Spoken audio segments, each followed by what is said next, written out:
I'm focused on his spirit cause it keeps me from his fire. The Holy Ghost is with me, so my fear I leave behind. My sins were all diminished when he took that breath and died. And if you think I'ma give up on my God, the devil is a lie.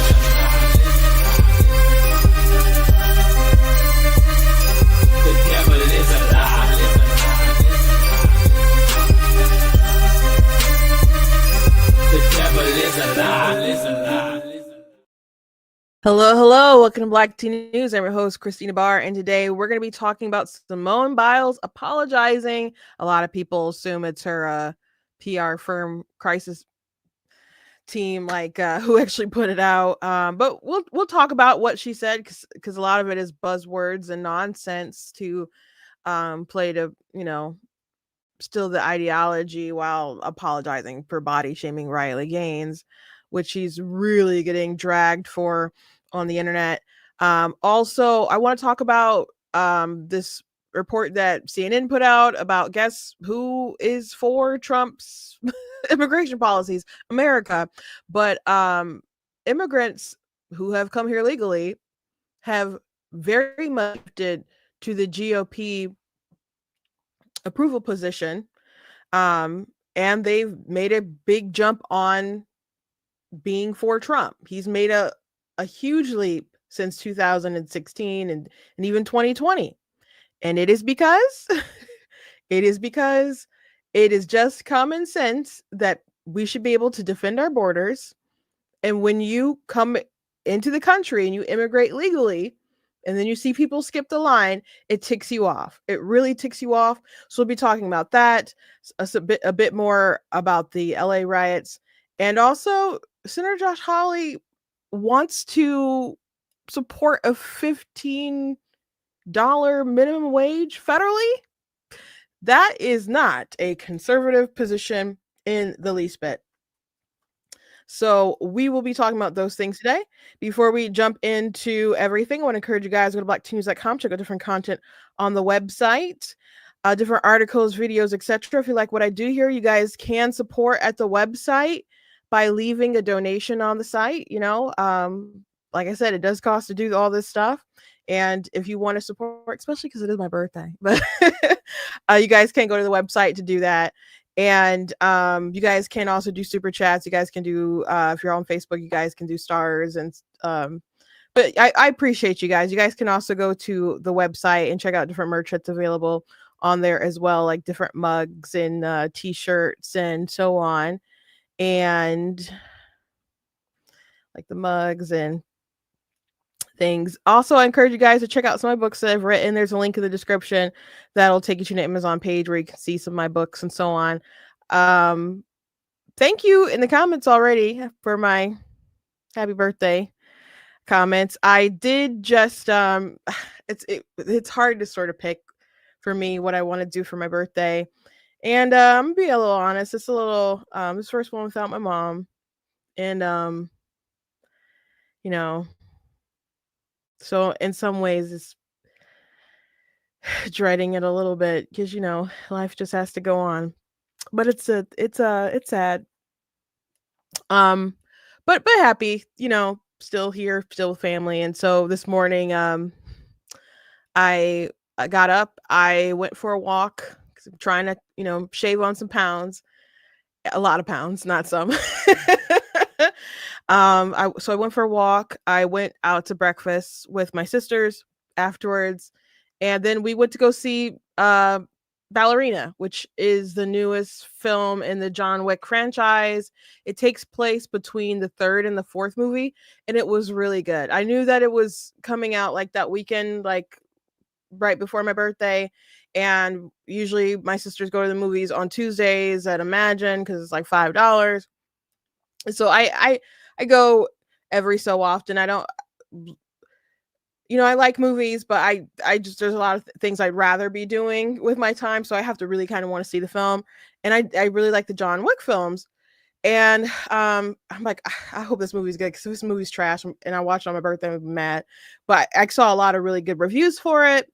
And what I really like about the film, I mean, there's great cinematography. The story's decent. The action sequences were really cool, especially like everybody's talking about scenes with the grenades and the fire and the flamethrowers. Um, just some really great stuff in it. But even when they were pitching the idea of ballerina, um, and I saw the trailers, the first drop for it, they made it clear like she's fighting men. She's fighting bigger and stronger people. Or they're always going to be bigger and stronger. You have to be innovative. You have to be creative. You have to cheat if necessary. You cannot just go full throttle, blow for blow with a dude. So she's very inventive and just really good with her surroundings, utilizing everything to get around. Of course, some of it is just movie magic. A lot of it's movie magic, the law of the main character not dying. And for those of you wondering, I mean, you can see this from the trailer. John Wick is also in the film, and he's not in there for just it's her movie, but he's not in there for just a little teeny blip of it. He's actually a character within the film. So I really enjoyed it.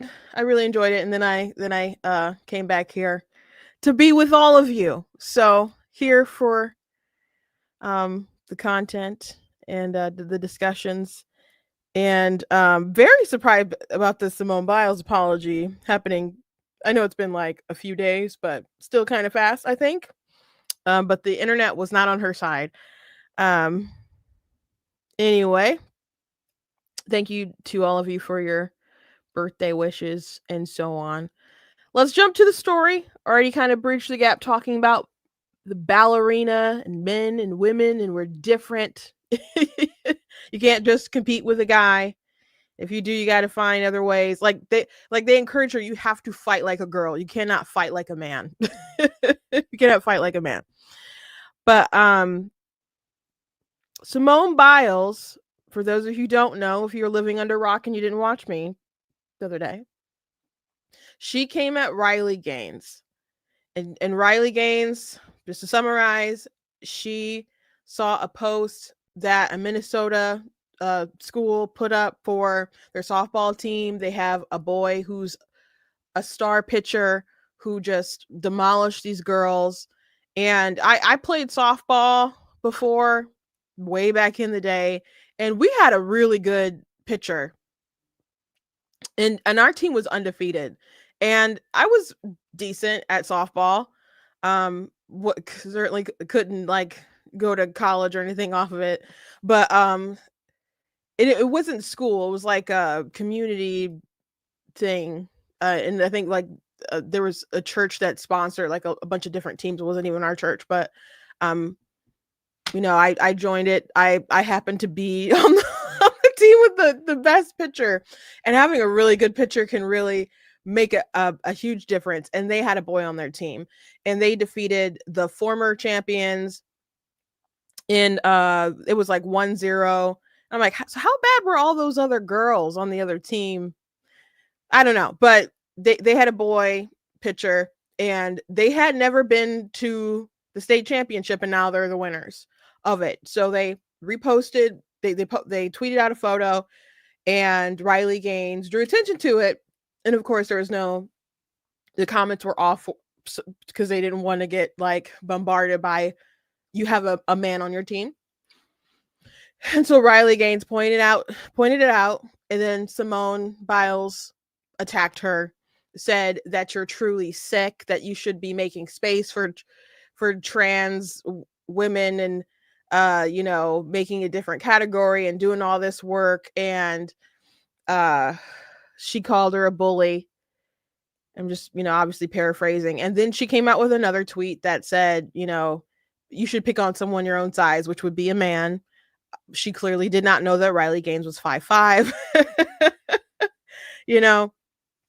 And so since then, I've pointed out, other people have pointed out, many people have pointed out that in the past, she has acknowledged that if men played against women, women wouldn't have much of a chance.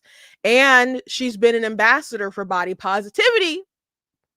And I played you guys a video the other day where she said, to the people who are body shamers, you have to learn to love yourself. And a lot of times when people, come at you for your body, it's because they're jealous. Now, I really don't think that's the case. Sometimes people attack you because they just hate you. They just hate you. And because they don't have anything intelligent to add to the conversation. Sometimes people just want to get under your skin. Like, I don't think everybody who comes at me because I have a big gap between my teeth come at me and say those things because they hate me.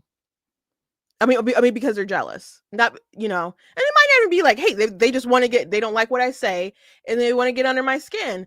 And I don't know, I guess gaps bother a lot of people. It doesn't bother me. So I always think it's kind of interesting that out of all the things they could pick on me about, that's the thing that they want to attack. It's very strange. But I don't think it's because people are jealous, but females will throw that out all the time. Like, oh yeah, come at you. They must be jealous. They must be jealous. So I don't even think it's necessarily Simone is jealous of Riley that she attacked her the way that she did. But that is the logic that she presented in the past. So if you're going to follow her logic, then it's reasonable to assume that she is jealous of Riley Gaines. Now, I just I don't know. Maybe there's some truth to it. It's obviously not because Riley is a better athlete, because Simone is like the best of the best in her field. But maybe it's just when it comes down to it, she is just brainwashed, and she's sworn fealty to this I don't know, to left wing ideology a bit, because maybe those are folks that she sees as her fans or have uplifted her.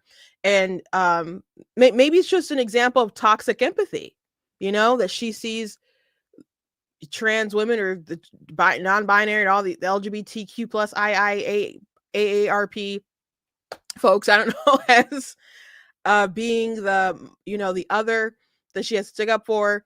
And Riley has a voice and she talks about nonstop.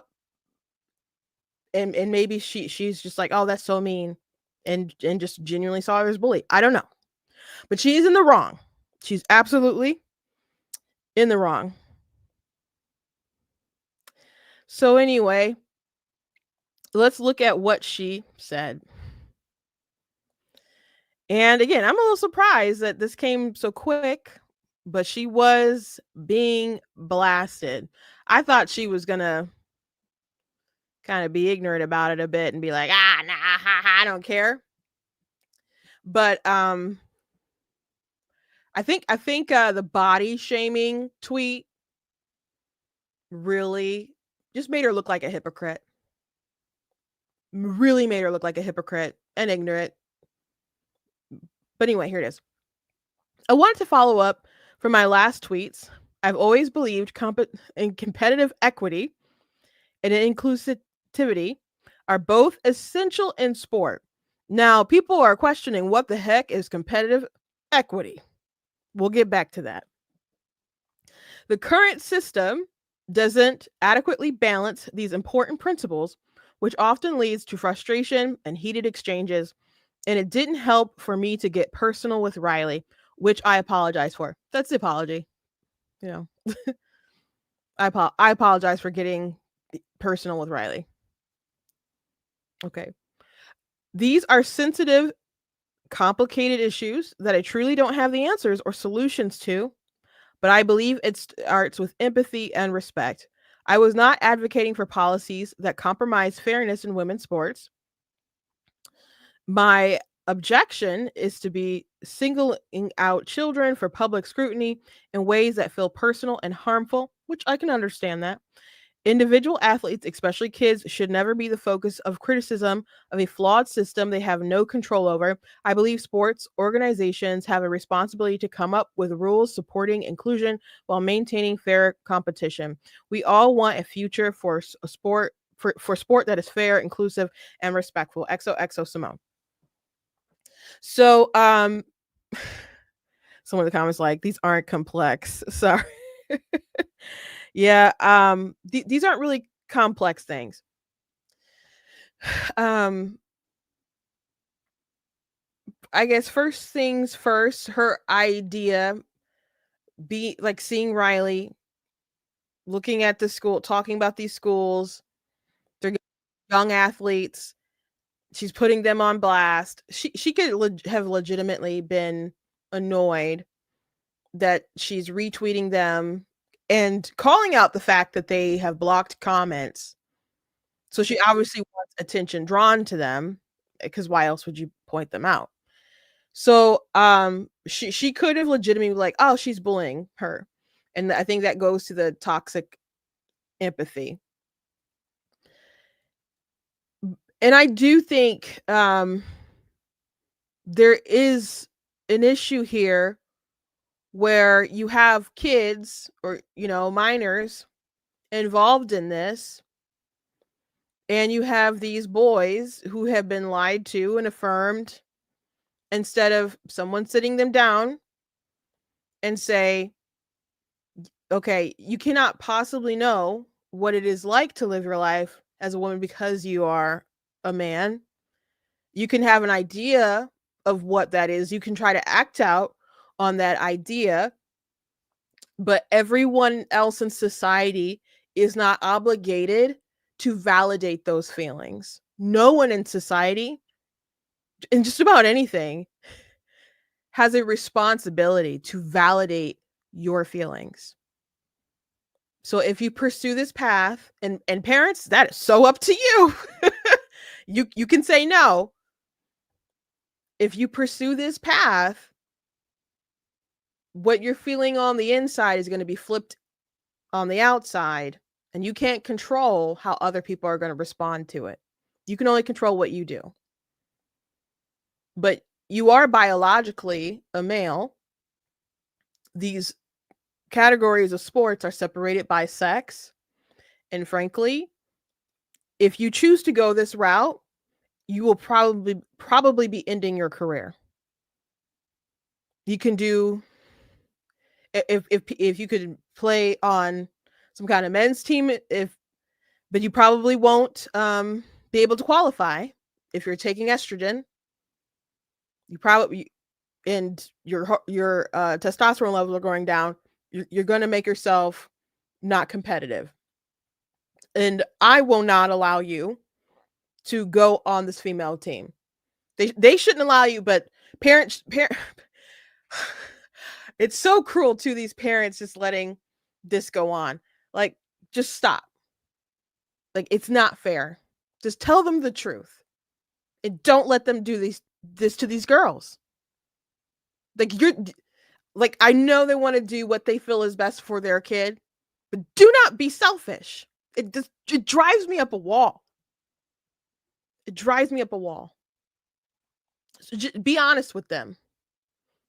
So these adults, not just their parents, the administrators, the coaches who go along with this. Yes, you have a responsibility to the females on your team, but think about the girls on the other teams as well, and those parents. Like, how dare you go along with this? So it's not a flawed system. They're making it a flawed system.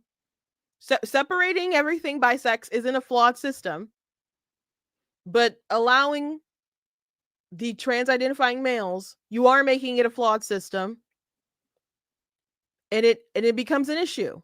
And of course, we have to talk about it because we have to draw attention to it, because otherwise people are just going to be suffering in silence.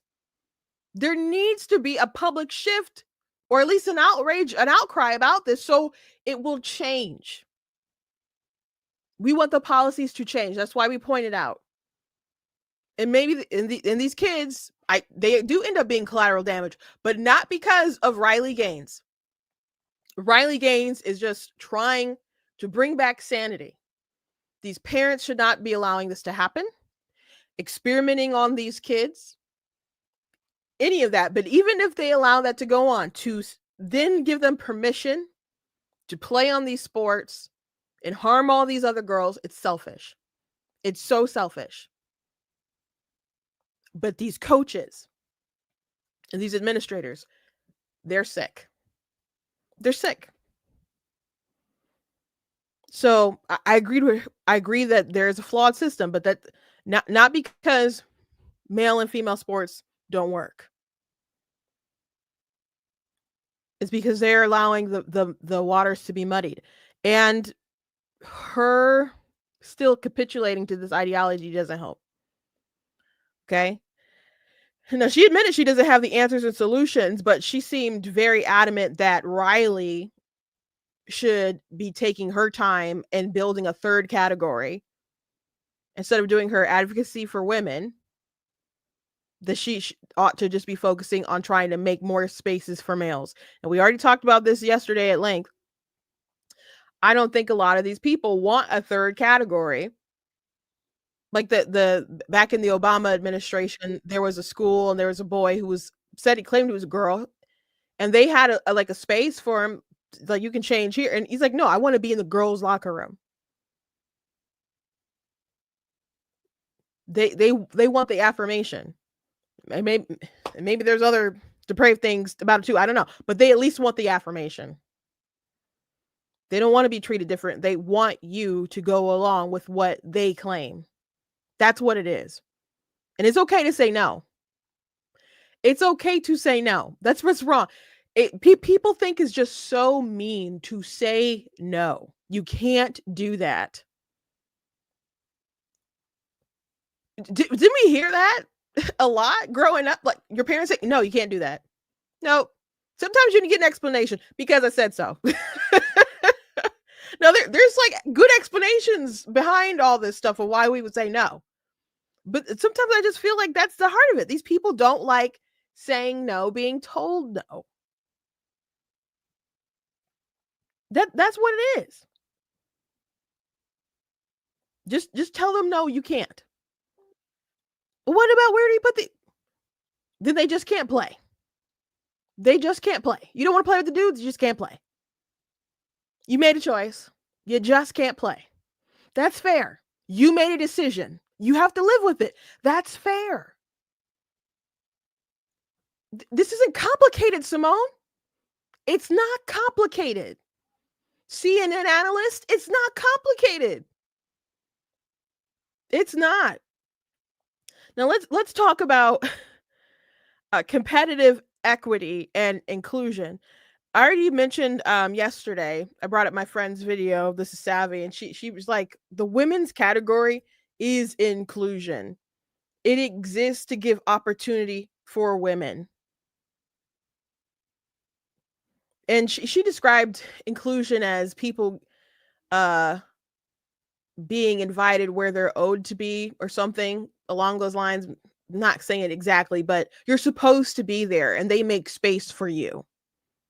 But you're not supposed to be everywhere. Not everything is for you. And women's sports is not for men, for obvious reasons.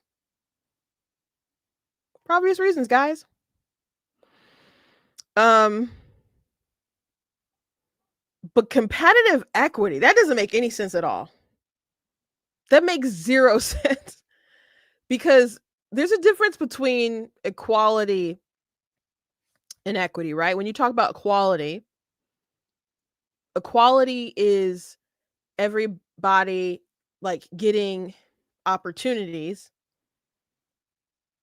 and like equal kind of footing to go out and do their own thing. But people are born with different abilities. People are born, they have different drives, different wills. My family's very creative, but there's things that I know that some of my siblings don't know how to do because they didn't want to learn how to do them for various reasons. Sometimes because they didn't want to be like made to do them for the church or something like that. So they didn't learn how to do like video editing. So I did, my dad taught me how to do some stuff. And then I continued improving upon my skill, and like he was using like Corel Draw and stuff like that. I moved on to like Photoshop, and I learned how to do a lot of things for myself. And people are like, oh my gosh, these book covers are beautiful. I make them myself on top of the writing. Like there's a lot of things I can do. And then I taught my youngest sister how to do a lot of these things too. So she can do them. No, everybody's very capable, but not everybody wants the same things. Even people who grow up in the same house can come up with very different results. But equity is about everybody finishing in the same place. Everybody's starting on the same place. So you might make things, you might be like, okay, well, they have different abilities, they have different wills, maybe they're going to work different hours, but we want to make sure at the end of the day everybody's kind of on the same plane. So we're going to make sure that we give them more sources and less resources to them, et cetera, et cetera. Like the policy we discussed maybe about 2 weeks ago or so that the Biden administration had toward farmers, white farmers. What they were willing to forgive loans for everybody else except the white farmer, which was racist and not legal. But that was their policy because they believe in equity instead of equality. Equality would have been everybody gets a shot at this, but they presume that all these other races, are at a disadvantage, which is really racist. And from my understanding, they weren't even considering people's income when making out these policies. It was just, okay, we're going to exclude white people and everybody else, you guys are included, spend the money, we're going to forgive your loans. So they had this presumption about the white people, didn't care about everybody else and their financial position, but that's their ideology, and they want to make sure that people end up in the same place. So they will, I like to say, ghetto rig the system, the starting point. So when she says competitive equity, that doesn't make sense to me. Like equity would be like, man, Simone Biles, she has a little teeny body and she's very strong, but that she's built for this. She has a lot of medals. And it's really not fair. She's so skilled at this.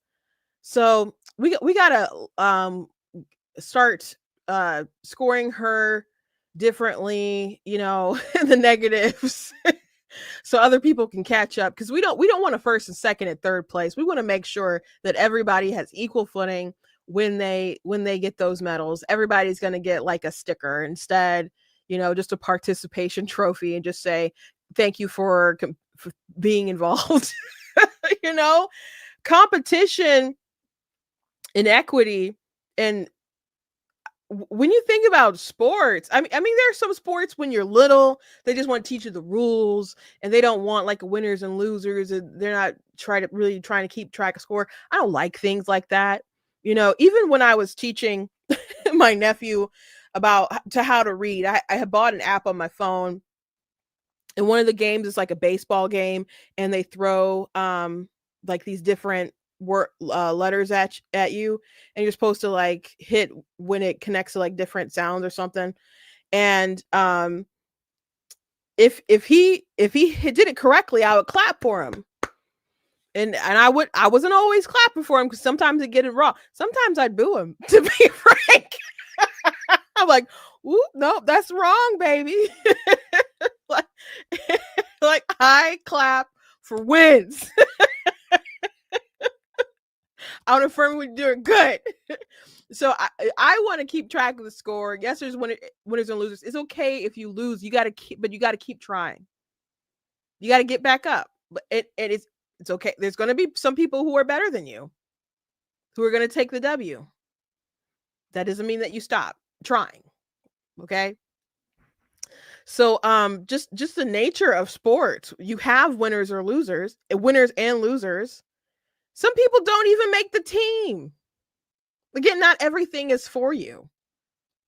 But as long as you give everybody that opportunity to try, that's equality. This equity junk, let that die with Kamala Harris's presidential dreams. Let that die. So she's still part of the problem, and people are calling on her to still help women. So let me read some of the responses. Let me start with Riley Gaines' response here. She said, I accept Simone's apology for the personal attacks, including the ones where she body shamed me. I know she knows what this feels like. She's still the greatest female gymnast of all time. A couple of things: sports are inclusive by nature. Anyone can and everyone should play sports. Competition, on the other hand, and by definition, is exclusive. So the idea of competitive equity is nonsensical. Secondly, the boys are publicly humiliating the girls. To suggest that women and girls must be silent or ignore a boy who is publicly hurting or humiliating them is wrong. You can't have empathy and compassion for the girls if you're ignoring when men are harming or abusing them. I'm not ashamed to be a voice for the voiceless. Lastly, I agree with you that the blame is on the lawmakers and leaders at the top, precisely why I'm suing the NCAA and support candidates who vow to stand with women. That's why I joined Real Donald Trump at the signing of his executive order. I didn't see you there or championing this effort with your platform. Women's sports can be used as an excuse for girls to center the feelings and validation. I'm sorry, women's sports can't be used as an excuse for girls to center the feelings and validation of men and boys. I welcome you to the fight to support fair sports and a future for female athletes. Little girls deserve the same shot to achieve that you had. By the way, Riley Gaines did say in a follow-up video when she was, starting to make videos when all this went down, she said that so many athletes had reached out to her, including, I guess, Olympic athletes, and she didn't like name names or anything like that. I believe that she's probably correct. That, and I can imagine a lot of people reaching out in silence, you know, to just say, I stand with you, thank you, and Simone is in the wrong. I'm sure her phone was blowing up. I'm sure her phone was blowing up. And I'm going to read one more response from this XXXY Athletics. And then I believe we're going to move on. It's not complicated, actually, Simone Biles. Equity isn't a value in competitive sports. Fairness is. It wasn't equitable that you won 11 Olympic medals, but you deserved it. Inclusiveness isn't the point of competitive sports. You routinely excluded others from winning gold because deservedly you won gold. We're told all the time that it's not happening, males and women's sports. So that's why we expose it. Bravo. How many times have you heard it's not happening or it doesn't happen that often? I've heard that so many. Why do you even care? Because it's happening. It's happening and it will continue happening. It will continue spreading if people know that they can get away with it. That's why people point it out. It's not happening and it's good. That's the thing. It's not happening and then people point it out. Well, it's a good thing that it's happening. Stop. Great point. They have to expose it. That's why they talk about it. This was a massive virtue signal that badly misfired. A true apology would mean adding your voice to the chorus of truly brave ones like Riley's for the protection of women's sports. So, I would, there are people who are saying that, like, I saw Megyn Kelly retweeting her thing and like quote tweeting and saying this tone is not the same as the one which the tone I can understand being different, but I guess she thought the structure of it was so different than when she called out Riley. People are speculating that a PR person wrote that tweet. I don't know. She could have wrote it herself. It really does make sense that you'd have your PR kind of people put that together, but it's still not great. As far as even the apology part to Riley isn't great either, but she's still so part of the problem with this. I would like to see, I don't necessarily support struggling sessions or anything like that. People are piling on her. She deserves to be piled on, and at this point in time, it's just good content. Let's just be for real. But I want her to change her mind because it's the right thing to do. And what I would recommend to her is just sitting down and talking with some of these girls who have lost these opportunities to kind of understand this issue. But I don't even think that's necessary because Simone Biles knows that biological men have a disadvantage. I mean, have an advantage in all this. She knows this. And she's always known it. And people know it in general. So I don't think she really needs to be sat down and talked to, but even that might be good for her image if she wants to turn this around. So I guess it's my advice. Just sit down, hear some of the stories, and hopefully come to the right conclusion. There's a reason why the sports are segregated by sex. And as my friend Savvy said, we do not play sports with our identities. We play them with our bodies. So it doesn't matter how you think you are. The question is what you are, you know? So we wouldn't tolerate somebody saying, I identify as a winner, so they took performance enhancement drugs. And we wouldn't say, you know what, I just affirmed their identity. They believe that they're a winner. This is what they had to take in order to become a winner. Therefore, they should get a pass. We don't do that. We don't do that because it's not fair, right? So it was fair before, Simone. Like, be for real. Anyway, let's talk about these poll numbers for Donald Trump when it comes to immigration, because in the we've seen these riots in LA. Democrats are trying to say, oh, nothing's happening, it's peaceful, and it's a split screen of like cars on fire. We saw some of the cars on fire. I'm going to play a little bit of some business owners talking about their stores being looted, because I think the minimization of this from the Democrats, like, I know it makes them look bad and they want to attack Trump and so on, but I think there is something sort of broken in their brains a bit, because we can obviously see that there's a lot of property damage going on, and like, well, people aren't dying, which there was a body found. I don't know if that had anything to do with the riots. It's in LA, who knows? But I don't want to wait till like there's a bunch of people dead to be like, oh, it's really a true crisis. People looting and setting stuff on fire, that is violence. That is violence. But when you don't respect people's property and property rights, you know, maybe you don't see it that way. Maybe you don't see it that way. But first thing I want to show you guys is a segment on CNN talking about immigrant voters and how they have shifted so much to the GOP. Start off on the fact that immigrant citizens, immigrant voters, foreign-born voters have gone tremendously to the right on this issue in 2024 and 2025 versus where they were in 2020. Closest to or trust more in immigration. You go back to 2020. Democrats, get this, held a 32-point lead on this issue. Immigrant voters were in the Democratic camp.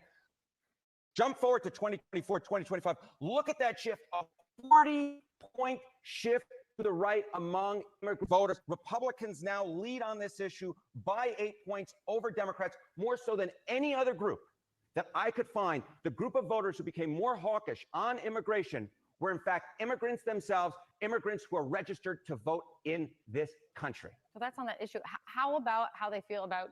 They're going to break it down with how they like Trump, but this is so not surprising. It's so not surprising. If you know people who have immigrated here to the United States of America and how difficult it might have been, and they did the long process, they did things the right way, they had to agree, you know, that they weren't going to cause trouble and all kinds of different stuff.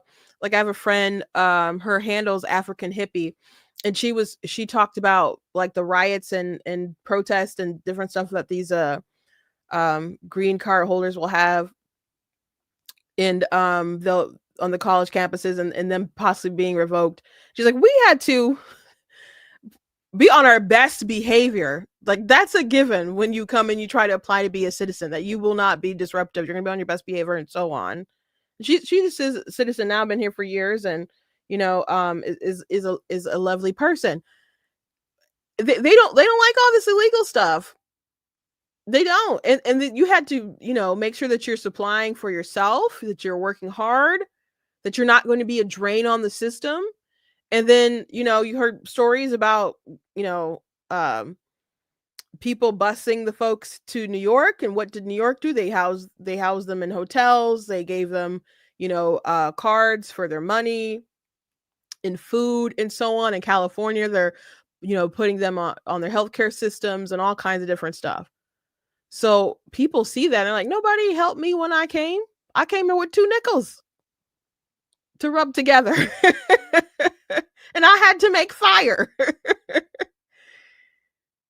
I had to promise that I would not be a drain, and I wasn't. And I made something with myself. People who come here legally do not like people who skip the line. Just think about when you're in the grocery store and you see somebody who has the audacity, a grown adult, cutting in front of everybody else.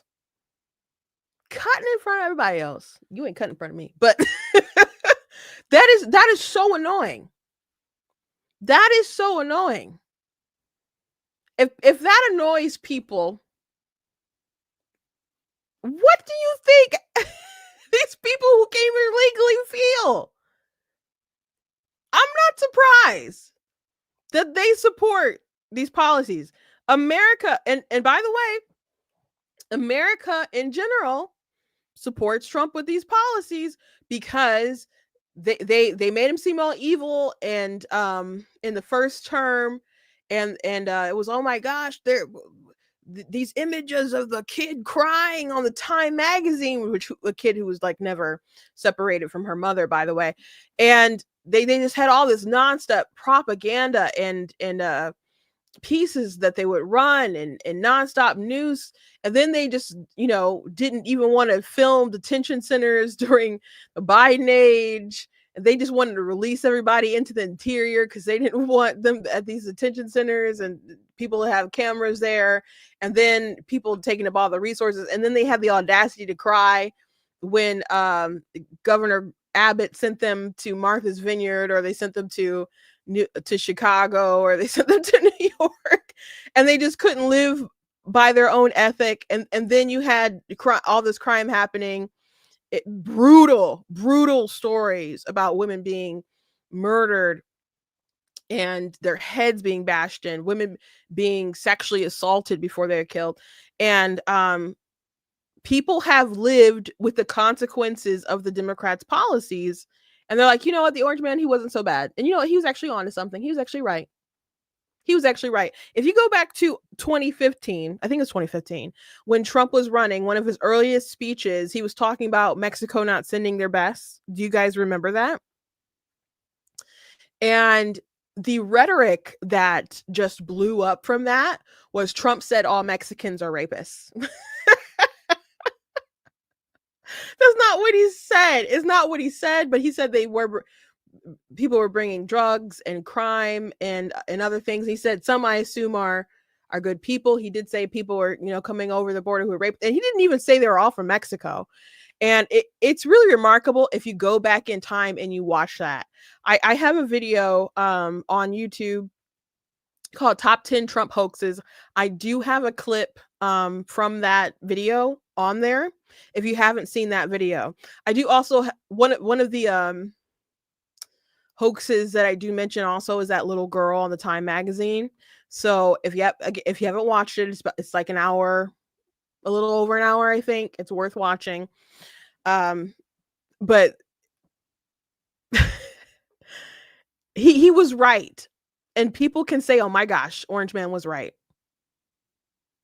So if they're going to try this playbook and the mayor is literally going to be like, oh, these riots wouldn't have happened if you wouldn't have been trying to enforce immigration policies and lawfully arrest people. It's not going to work. It's not going to work. Doubling down on stupidity. Let's keep watching. kind of traditionally, historically about Donald Trump. Yeah. So, you see this shift and you go, what is going on underneath the hood? Well, take a look, Donald Trump. You remember when he first ran back in 2016, immigrant voters were one of his weakest spots. But look at this. Trump's vote share in presidential election among, again, immigrant citizens, those who are registered to vote. Look at this. 2016, he got 36% of the vote. You go to 2020, 39% of the vote. Look at this. In 2024, all the way up to 47% of the vote. Some polls I looked at had him barely losing that vote. Some polls I looked at had him barely winning that vote. Again, there is no block of voters that shifted more to the right from 2020 to 2024 than immigrant voters. And Donald Trump, at least in some surveys, actually won that vote. On average, it's about equal. So there may be all this stuff, right, about undocumented immigrants and Trump being harsh on them, but immigrant voters themselves have increasingly liked Donald Trump and have increasingly moved to the right on immigration and into the Republican camp. Well, then on that, what you're getting at, how immigrant citizens, voters, feel about people in the country illegally. Yeah, and this is where it all kind of comes together, Kate Baldwin. Look at this. The net favorable rating, immigrants who are here illegally, among immigrant citizens, again, those registered to vote. In 2020, look at this, plus 23 points on the net favorable rating. But look at where we were in 2024, minus 6 points, underwater. So immigrant citizens have become increasingly unfavorable in their views of those immigrants who are here illegally. So I think it's so important when we're talking about this debate from a political angle to separate those out who are undocumented immigrants versus those who are here legally and those who are citizens and those who are voters, because that group of voters has felt increasingly distant from those immigrants who are here legally. And so again, when we're talking about this, at least from a political angle, this is why Donald Trump feels so comfortable, because in fact, amongst the group that you would think that would be most opposed to this, in fact, they become increasingly favorable, not just towards Donald Trump, but towards a Republican point of view on immigration and becoming distant from those immigrants who are here illegally. Yeah, I don't know why they acting like it's surprising. It is really not surprising. I mean, maybe the jump, but I mean those are some pretty big leaps, but a lot has happened. A lot has happened. I saw a video with Tom Homan. I don't have it. He's a Borders Czar. I don't have it pulled up, but they're complaining about folks going into the communities to find illegal aliens to deport, and he's like, "You guys don't want us to go into the prisons, in the jails, when there's crime being done. You won't cooperate with federal authorities when you have them in custody after they have done wrong, maybe robbed somebody, stabbed somebody, straight up killed somebody. They won't cooperate." So he said, if we can't get them there in the jails, we obviously have to go look for them in the community. You're not cooperating. This is such they could fix it if they wanted to fix it. They're doubling down on all this, which is amazing because Republican, you would think there's so many opportunities for Republicans to take L's. Like, there's good things that they're doing, but I complain about things all the time. Like, I'm going to complain about Josh Hawley, but they can't help themselves. They can't help themselves. There's one man who's here illegally. This video is going around. Some of his thoughts. We don't agree with the term illegal. We're undocumented. We've been here for thousands of years before you guys showed up, screw up everything. We think we should organize together with the U.S. working class and fight together and create a better system. We're anti-capitalist. We think socialism does work, real socialism, not Venezuela, not Cuba, not any of that crap that they try to sell us as socialism. And we believe it would be a more humane system that will take care of most of all people's necessities. Is there a country we can look to kind of model the socialism idea? The only model would be Soviet Union the first 4 years. After that, it became a mess. Sadly, there was a bureaucrat leadership that grew out of that, but it has to do mainly with the attacks of the U.S. and all big powers against that system that was working.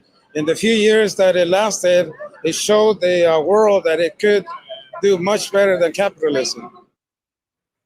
The Soviet Union, guys. Not Cuba, not Venezuela. Real communism hasn't been tried. Like he really went that way. So why be here in the United States where we largely have a capitalist system where I'm assuming you trade your labor for money voluntarily and you participate in the system, which by the way, in the United States, people could get together and do sort of, commune type things. You could get a community together, all pull your money and pay for a bunch of stuff. Like people talk about medicine and stuff and healthcare. I'm like, there's a Christian insurance thing where it's just Christians getting together and paying for each other's medical bills. Like, what's stopping you from getting together with other communists who want to just pay for each other's stuff and pulling your resources and not just having to live in the capitalist system? Is it because some of you just kind of don't want to work? Or there's other people who would take advantage of you? Come on. You don't have to be here. You're not even supposed to be here. You're not even supposed to be here, man. And then you don't like the capitalist system, but you want to join with US workers. Get out of here. Get out of here, man. So I want to play this video from, well, let me show you this meme and then I'll play this clip from Maxine Waters. This is a cartoon in the New Yorker. And in case you can't see it, it says there's a picture of like police officers in like riot gear on horses, and they're, another, I guess, the National Guard and stuff, and they're looking out at what's going on in the city. And they said the protesters seem to be doing some sort of joyful synchronized dance. Is it time to call in the Marines? And I suppose this is just about belittling the sort of chaos and stuff that was going on with the riots and setting cars on fire and throwing rocks over, at police cars and blocking traffic and driving on motorcycles and waving the Mexican flags and looting stores and so on. Why should we like ignore all those things, especially the looting?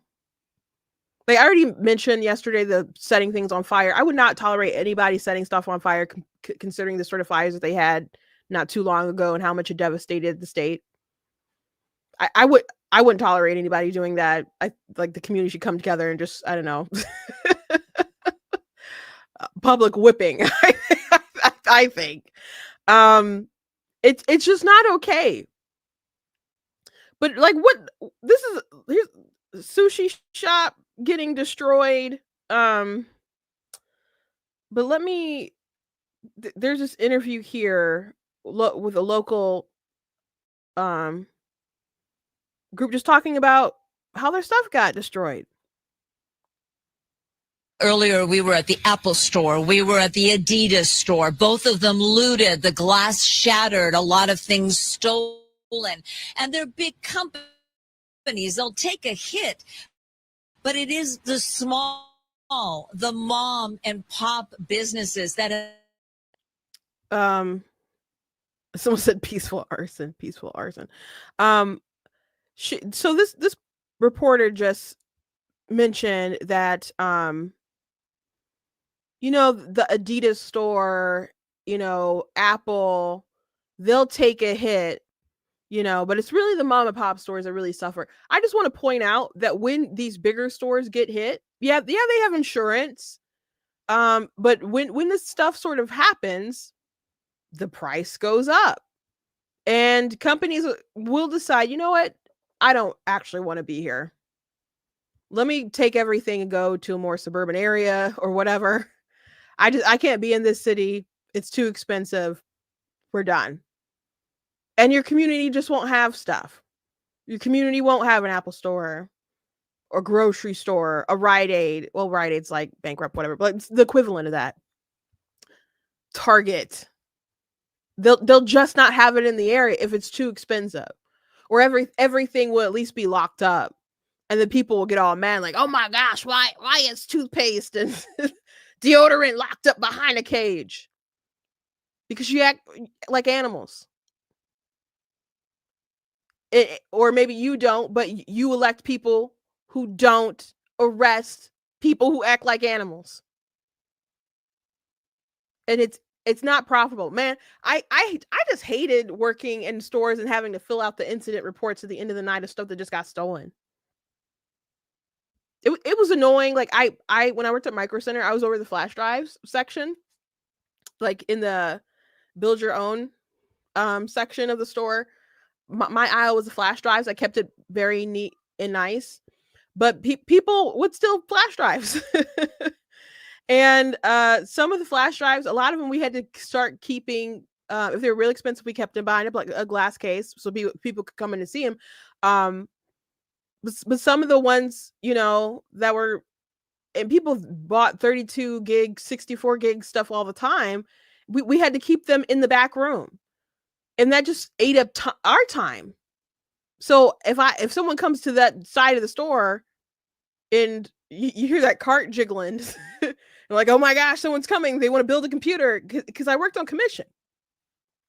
I wanted to try to get that computer sale. And then someone comes in and is like, hey, I need you to dig in the back to find a 32 gig flash drive. That's annoying. I did it. It was my job. I put my sticker on it, got my little commission off of that. But that eats up time. You think workers enjoy locking stuff up in cases or spider wrapping everything? I didn't enjoy spider wrapping razors at Target. Nobody likes to do it. But people steal. So this attitude that people have, like, oh well, it's just Target. They have a lot of money. They might just leave your area and then you'll be without. And that sucks for the community, because it's not just that the buyers don't have a place to get things. They're taking those jobs too. Or if they rebuild somewhere, then you have to commute. And that's more gas in your car, if you even have a car, to get there. What is spider wrapping? Spider wrapping. You ever gone to a store and there's a just like there's like a device and there's like a wire sort of security thing around it? It's not like in a case. It's not behind a cage. So we called it spider wrapping because it's like wrapped around it, like the legs or whatever, I guess. So I hope that helps. It's a black plastic beeper thing on wires. Yeah, it's if you've ever been to Target, or a store like that, I'm sure you've probably seen it. But that's what spider wrapping is. That are heartbreaking. Joining me now live, Nimat, his daughter Sheila. They've been in the jewelry business, Nathan's Jewelers, since 1987 here on South Hill. And we're going to show you the shattered glass in just a moment. Nimat, I mean, you have tears in your eyes. Yeah. Of what they've done to your business. What they done to my business? I don't know. I have to go inside, see what's going on. I don't know what they done to business. Right. But you were telling me that why take out whatever issues people have on you, a small business owner? Not only me. There's a lot of people. There is so many people. How does this affect you? Very bad. That is 1 week is a riot, and people of the transgender or other things, and they close the business, and nobody can come inside. Another day, something else. Another day, something else. Why they bring them to downtown? Why these people come to downtown? Oh my gosh. They go to somewhere out of the city limits, and they just claim what they want to do. Why they come here? And why did they affect a small business owner? Sheila, your dad worked so hard, and he was telling me, and he had tears in his eyes earlier, that, you know, the store now, you still have to see the damage done inside. This is a jewelry mart. And we also have video of other stores that were looted overnight. There were reports, Sheila, of up to 100 looters at a time at a jewelry business. Crazy. Very crazy, very sad, very terrible. And your dad works really hard. I'm sure you work really hard too. This is a small family-owned business, and there's no insurance. No. How is this going to affect your family? Really bad. Really bad. That's insane. And sometimes people say, "Oh, that's why they have insurance." That's what people would say during the BLM stuff. Oh, but people have insurance. Again, you make the price go up. It's just more profitable people just to leave and rebuild elsewhere. And some people don't have insurance. Some people do not have insurance. That is heartbreaking, man. There was another video that I had. This guy's just like, seems like it's for immigration. This is so ridiculous. This doesn't look like this is they're protesting for ICE or anything. This is they're doing just for the looting the stores and everything. I saw they break into the Apple store, they break into the Adidas store. This is not they're doing protest. This is Adidas, Apple. I mean, back in BLM, I like to tell this story. There was a woman who they broke into the Cheesecake Factory, and there was a woman who was just running, holding the tray of cheese, like the sample tray or whatever. She's just holding it, running with the cheesecakes. If someone has that video, please send it to me. It was remarkable. I'm like, this doesn't seem like it's for Black lives, guys. It doesn't seem like it's for Black lives. So So now you've seen some of the property damage and the lives that it impacts, people with no insurance, business owners who are just trying to provide for their families. This is going to hurt families, even sushi shops and all kinds of different stuff. And then you got Maxine Waters here, who's just like, oh, there wasn't any violence. And even those who were out of step with what we are advocating, peaceful protest, did not create any violence. Nobody was shot. Nobody was killed. Get it in your head. And so when martial law is called, what are you going to say? I missed the point. Don't miss the point, you all. Don't think that somehow, because they called out the National Guard, there was violence. There was no violence. I was on the street. I know. And I went from downtown detention back out into the community, talking to people what happened in Paramount, what happened in Compton, what happened in Inglewood. So, first of all, get it straight. And don't just rely on what you're being told or the few incidents that you saw. Don't rely on what you've seen. Don't rely on what you heard. Just listen to crazy Maxine here. She's saying there's no violence. There's no, even people out of step. There's no violence. Well, out of step with the people protesting ICE, like the rioters, the looters. I assume those are the out of step people that you're referring to, and not even them. They're causing violence. I don't think violence is just you shot somebody. I don't think you should blow off everything because there's not a bunch of bodies in the street. The property damage is enough. This is people's livelihoods that are impacted, and you should care. You should want order to be maintained. Because what really kills me, if you had some rooftop Koreans that were protecting their property, they'd be the ones who probably go to jail. You can't be just defending your stuff in California. So that's what really bothers me. The jewelry store owners talking about how they didn't have insurance. It reminded me of one of the Purge movies. Was it the second one? Might have been the second one. But there was a shop owner. He didn't have insurance, and the price like skyrocketed because it was just before the purge, and he couldn't afford to pay the purge insurance. So he's just decided he was going to protect his shop, get a gun, and protect his stuff, because he couldn't afford for them to just break in and steal everything. Now the banks and everybody else, like big companies, they had like crazy, I'm sure they had insurance, but they had crazy sort of protection that people were not going to break in. I think on the, like they did a TV series or something, and maybe did like people trying to do heist in if you don't know the premise of the Purge films, in the Purge, the United States has been remade in some kind of weird image. And so in order to lower crime rates, they just allow one night a year for everything to basically be legal. There's certain people that you can't go kill, but even murder is legal. So if there's someone that you've been wanting to kill all year, congratulations. If you get them on purge night, you will not be convicted of any crime.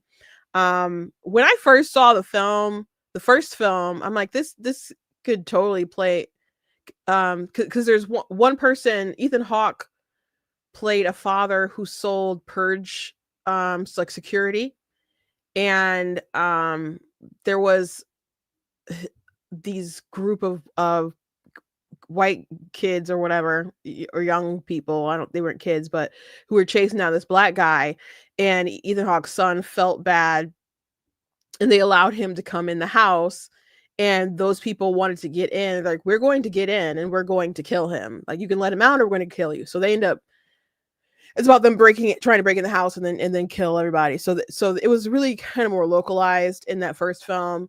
But even just seeing that, I'm like, this could really easily go into a class warfare situation. And that's what it ended up being. As a matter of fact, the when they first started to institute the purge, like in a very localized region, they realized that not enough people were participating, but they really wanted basically inner city folks, minorities, to like kill each other. So what they decided to do, they just sent in like military people to go and murder folks, because it was about like population control and other stuff like that. So and so I'm like, the politics, I'm thinking about eugenics, I'm thinking about abortion, and all these sorts of things. But I don't know, the writers must be kind of left, because they decided to really try to inject like anti Second Amendment kind of politics, and they leaned a lot into I think with the third film, with like white supremacy type of stuff, which a lot of folks were doing in media during 2020 to kind of point to Trump. But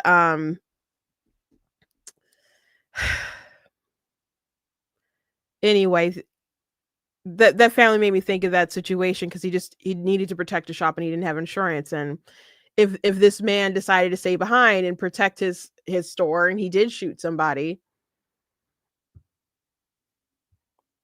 he'd be in handcuffs. I think they're more likely to arrest you on that than they are someone looting your store. I just would not want to be in California. I know there's a lot of Republicans in California. I know there's a lot of beautiful areas in California. California is a humongous state, obviously. But, I just would not want to go. Not even a visit. I guess there's some areas that ought to be fine, but they don't care about your stuff, man. There's no violence. They're setting cars on fire. They could kill people throwing those rocks over overpasses and stuff. And not only that, did you guys hear there was a group, LA Scanner. So they were just leaking different locations of the police, because I guess they wanted the rioters to go and confront them. And so people started doxing this account, and then I guess people started showing up at their house, and what they're doing also isn't legal. And they were on some kind of forum before, so someone exposed them and said, well, I had kicked them out because they had a felony background, and I guess you're not supposed to own that stuff if you're a felon as well. So legally they seem they're going to be in a lot of trouble, but their stuff got shut down and said, but they did say, I want to issue a formal apology. I should not have posted locations of ICE raids, and I would no longer do so.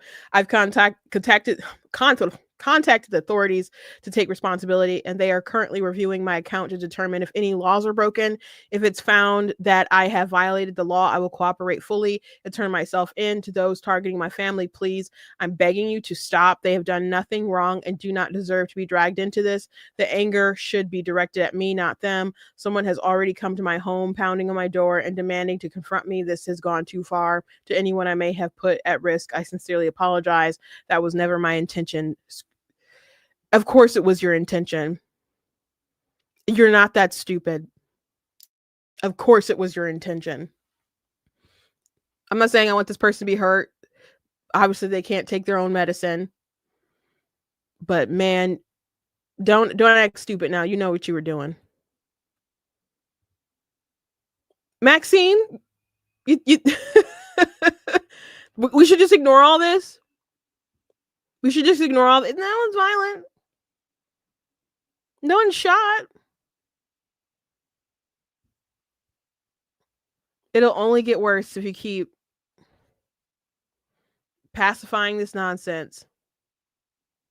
And Mayor Karen Bass, she said again, this chaos was started by the raids.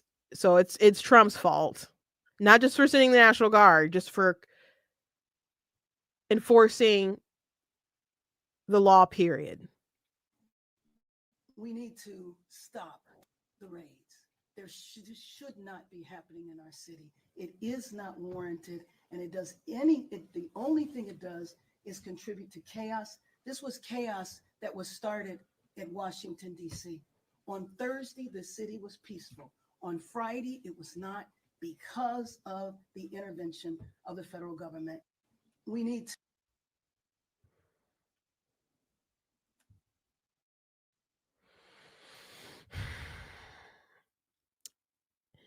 They literally just don't want people to follow the law. And then the media, their different headlines, the Mexican flag becomes a potent symbol, LA protest symbol. Like, Trump officials have cast demonstrations waving the Mexican flag as insurrectionists. But for many protesters who are Mexican American, the flag represents pride in their heritage. He's waging a war on us as Trump escalates Angelenos defend their city. Across vast metropolis, residents denounce what they consider an attack on the very fabric of their city, on their neighbors, co-workers, family members. CNN, Trump is acting like an authoritarian. California's crisis now rests on what he does next. Like, these headlines, Trump using National Guard in LA is abuse of power, says national security expert. Like, very one-sided sort of coverage of all this stuff. I haven't read this one yet, but this looks crazy. If I get to it, I'll let you guys know tomorrow. Philip Bump, why is Trump sending troops to LA? He couldn't figure out how to rationalize sending them to Harvard. Okay, Philip Bump. He works for the Washington Post. He works for the Washington Post. Last thing I'm going to show you guys today before I let you go. Well, at least I'll briefly talk about the Josh Hawley thing. Maybe we'll go into more depth tomorrow. I don't have a ton to say about it because there's not, the article that I read was really short, but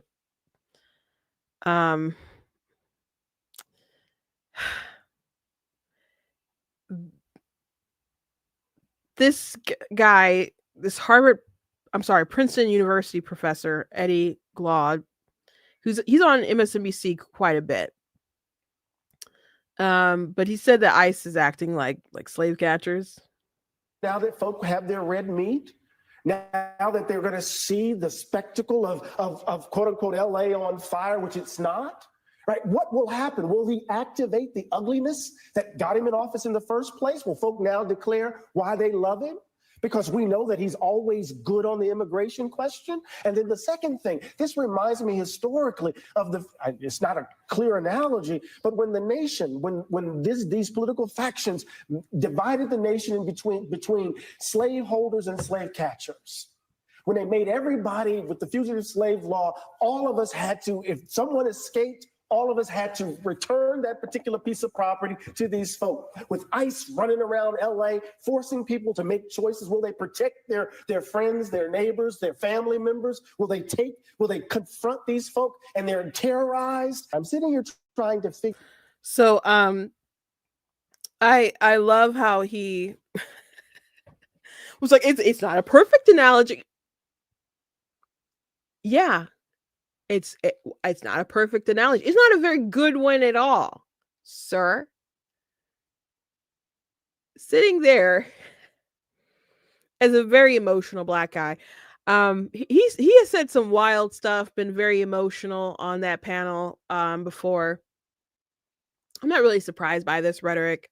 I mean, Kamala Harris compared ICE to the KKK as well. So she's playing to that MSNBC audience, but as we know, based on the ratings, that's, a very small portion of America. So what are the Democrats going to do here? But yeah, it's really not the same thing. Countries have borders. Many countries are very strict on their immigration policies. We're acting like fools. We really are.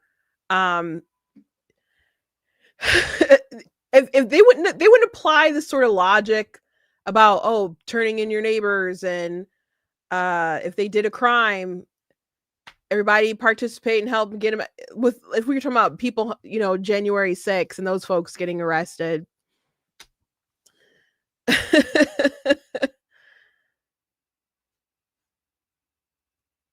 They wouldn't say something like that.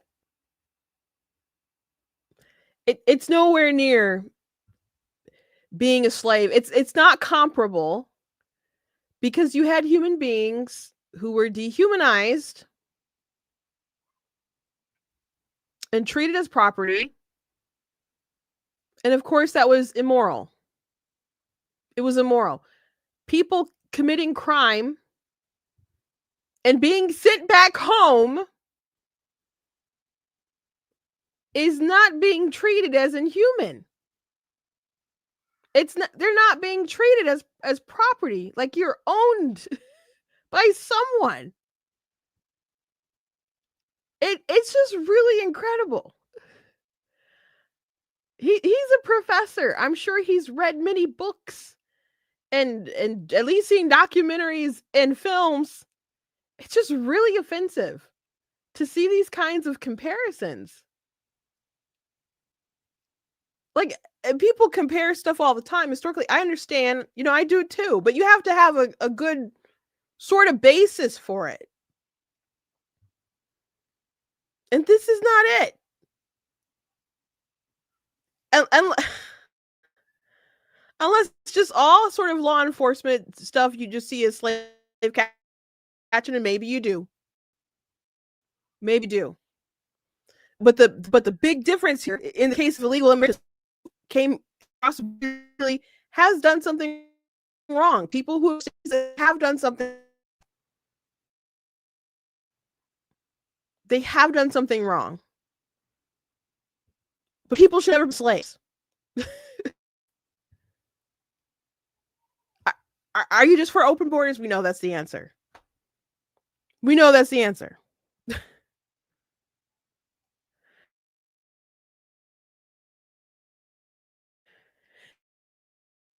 These people are jokers, man.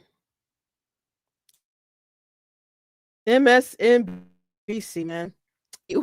Anyway, Josh Hawley is apparently coming together with some to introduce a bill for $15 an hour federal minimum wage. That's crazy to me. It's very much a position. It's not a conservative position. I wouldn't say it's a fiscally responsible position. And people can say, oh, it's too low right now. It's like it's something, I believe, federally. How many people do you know are paid the federal minimum wage? Not many, because competitively, you can't really have it that low. And if you raise it to $15 an hour, the reality of the situation is that that's going to hurt mom and pop shops. It's going to hurt stores that can't pay it. If you're a big giant like Amazon and you have an online model and you just ship a lot of stuff, of course they have workers, but they pay them like $15 already or higher for stuff. They're going to be okay. They're going to be okay watching your little mom and pop shop go out of business because they'd rather be in their factory, whatever, shipping stuff and more people shopping online. And, Target can take it. They're already like paying that rate or whatever anyway. So your little mom and pop, you're gone. They get more customers.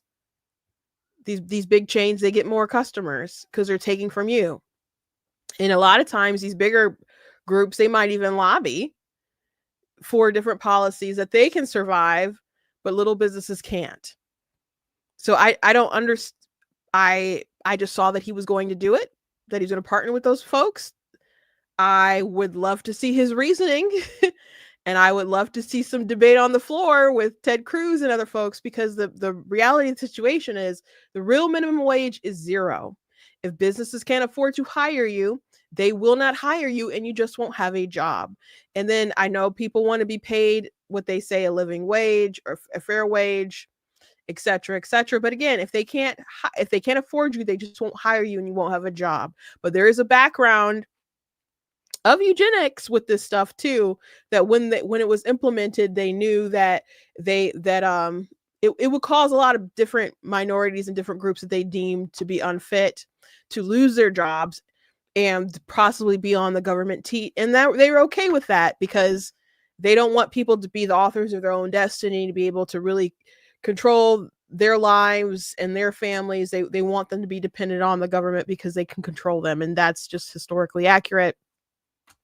Like Rowan Meeker, for example, was a eugenicist who, was it Wilson he worked for? I think it maybe would have been Wilson, but there is a eugenicist background with a federal with the minimum wage. So I just the idea of the living wage, I get it, but that is a progressive or regressive whatever idea. It's not conservative and it's not Republican, and at the end of the day I don't think it's good fiscal policy. So it's interesting that he would introduce it. I hope that's not signaling that Trump is kind of interested in doing that. And because if he loses, I know the House and the Senate and they do push that bill along, he could be like, oh, I signed this, everybody love me. I got this bipartisan piece of legislation through. I signed it. Everybody love me. $100 an hour? You don't think that's a little cheap? It's like, where does it stop? Where does it stop? Why is it right for you to set that price for that family business, for that mom and pop shop, to say that you have to pay the $15 or $25 an hour? Like, where does it stop? But again, the real minimum wage is zero if they can't afford to pay you. But there's people who feel like, well, if you can't afford to pay me this amount, then you don't deserve to exist. And that is just the height of privilege. It's very spoiled.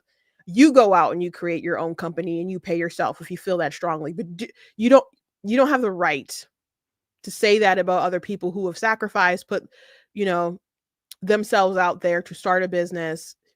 And it's hard. It's not an easy thing to do. To be an entrepreneur, to take care of yourself, and then to have to take care of other people on top of that. It is not easy. You might strike gold being an internet personality or something like that. Go viral, sell a bunch of products. Some people have easier success stories than others, but for a lot of people, it is very hard. And I'm interested to hear Josh Hawley's defense of this. And once I know, I'll let you guys know. But if it's just kind of appealing to a more broad demographic, or if that's just kind of his leanings. That is very odd to me. That is, I don't want to abandon our social stuff anyway, but if we abandon our social stuff and our fiscal stuff, like what are we doing? Why did we win? Just to say that the really easy stuff of boys aren't girls, like I think we got to be more than that. Okay, we're not even like firm on apparently not raising taxes, because that was a conversation with Trump and some Republicans too. So we got to get it together. Like, the Democrats are worse, obviously, but Republicans gotta, like, you won, be Republicans. Like, you be Republicans. You won. Do Republican things. Anyway, thank you guys for watching today. Thank you everybody for your birthday wishes. I did see some in the comments, so thank you very much. I appreciate you all. So, I had a nice morning and stuff so far. Gonna go hang out with my family some more and get some gifts and have some cake pops and things. So 36. My sister my sister right underneath me in age said she's like, how does it feel to be so crispy? I'm like, you are literally nipping at my heels. And apparently her logic is everyone else can be crispy, but she's immune to being crispy. But she's literally a year younger than I am. She's literally a year younger than I am. But